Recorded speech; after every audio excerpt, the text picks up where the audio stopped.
People all over the internet are giving their reactions to the Sherrone Moore Michigan firing scandal. One of the most interesting statements is coming from the actual DoorDash driver that delivered the Plan B pill to Sherrone Moore's office. Who knew that Michigan football would be dismantled by a DoorDash driver and one of their former quarterbacks? As you know, Michigan coach Moore was fired for cause for having an illicit affair with a staffer and allegedly paid for her abortion. This is the woman, Paige Shiver, executive assistant to the head football coach. So this man right here, a former Michigan quarterback, tweeted, "Coach Moore is cheating on his wife with a football department employee. Fire Moore and clueless liar DEI Warday, the athletic director who's working overtime to cover this up." Here she is. 9 million views on this tweet. He said, "U of M scandal is being uncovered by DEI, athletic director Warday Manuel, and the board of trustees. Coach Moore, first-time head coach, and DEI hire, impregnated office employee, all actively covered up by the above. Fire all of them, clean it up, including hiring by skin color and not merit." People didn't believe him, saying this was fake Buckeye propaganda. He had to tell them, "I don't have any connection with OSU. In fact, I was a Michigan quarterback. I'm a Michigan man, and I still have reliable sources in A2. He's answering people, "How you know, WTF?" He says, "I'm an ex-scholarship quarterback and still have sources in Ann Arbor." Robert Carrion put his politics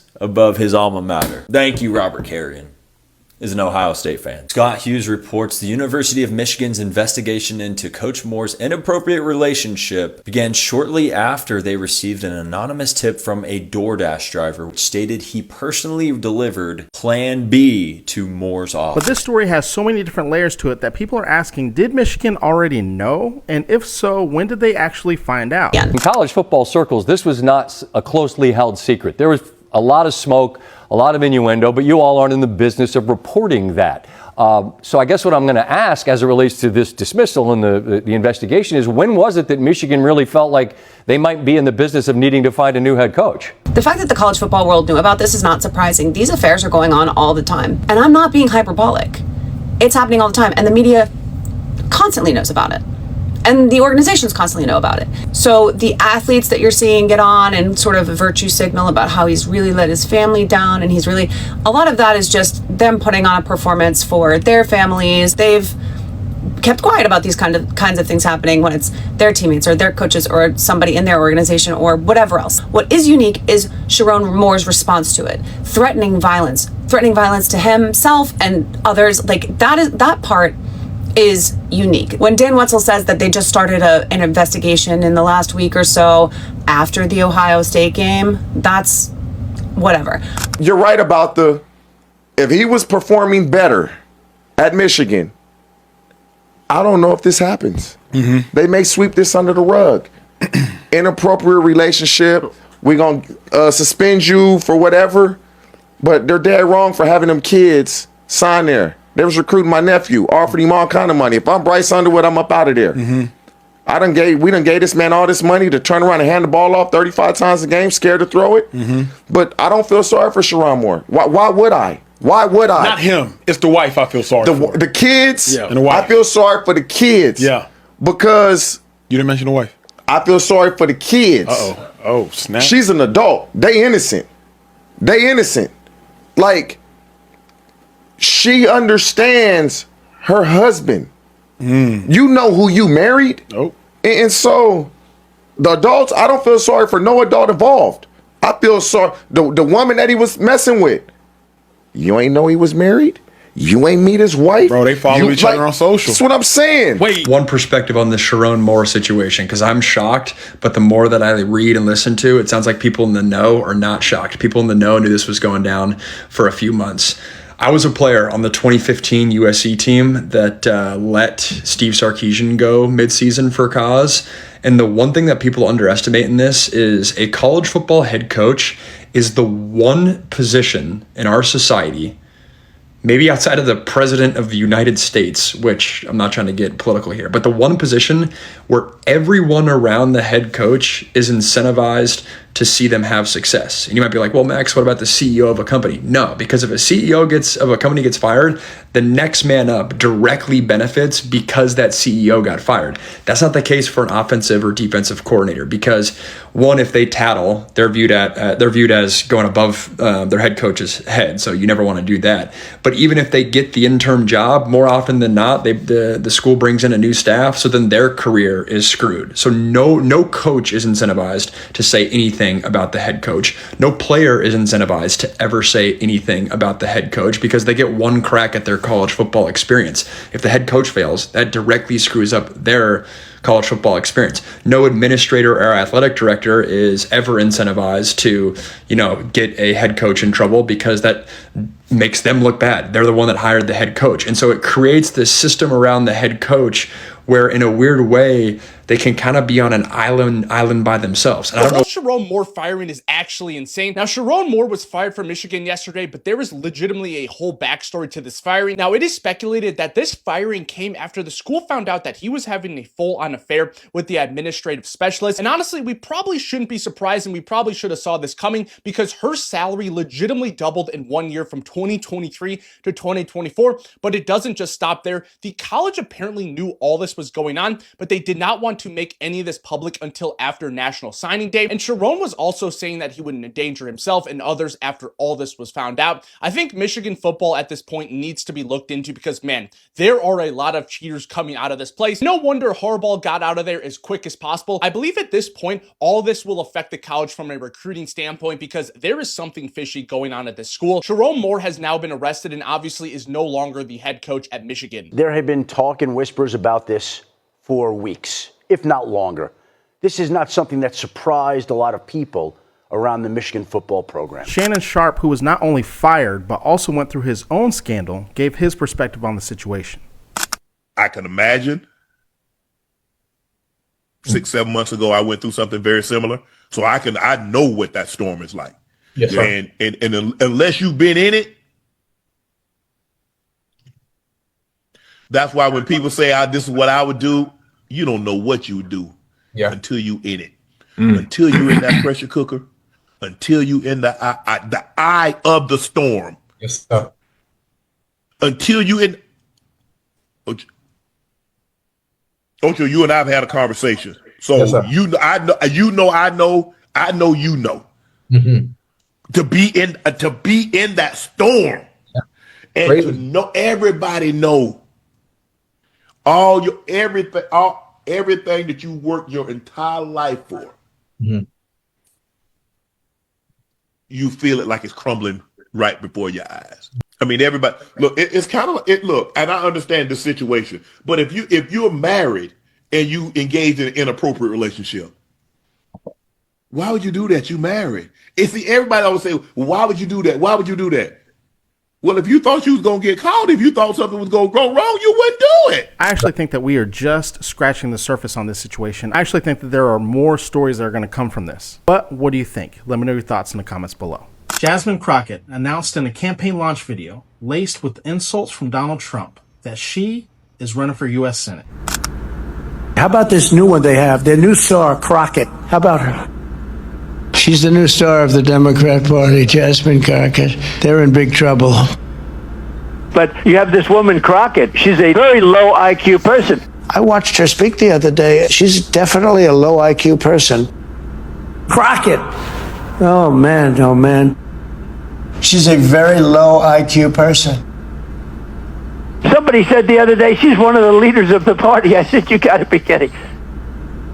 Now they're going to rely on Crockett. Crockett's going to bring them back. Naturally, her supporters had a lot of positive remarks to say about this in the comment section. If Trump is speaking your name, it's because he's scared of you. We love a leftist baddie. And some people even skipped the Senate and went straight to the presidency. She has my vote, Jasmine Crockett for president. Running for Senate is one thing. Winning is a whole different ballgame. As a matter of fact, USA Today released an opinion piece by Nicole Russell saying Jasmine Crockett has no shot of winning Texas State Senate. I can't imagine the Democratic Party actually thinks Crockett will win a state Senate race in this state. She's not beating Senator John Cornyn, Texas Attorney General Ken Paxton, or Representative Wesley Hunt. If the Democratic primary shakeup in Texas is any indication, the party's future doesn't look good.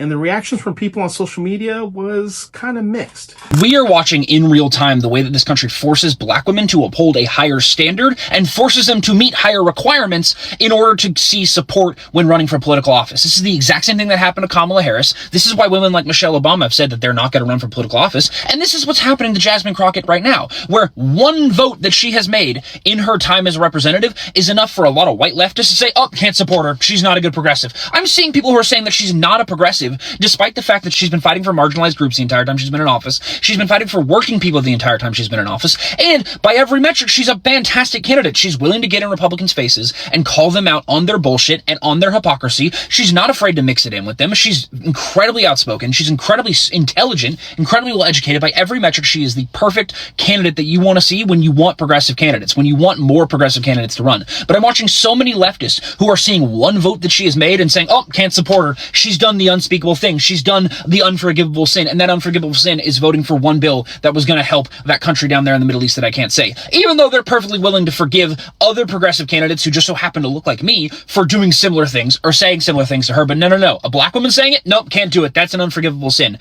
Jasmine Crockett is running for U.S. Senate for Texas.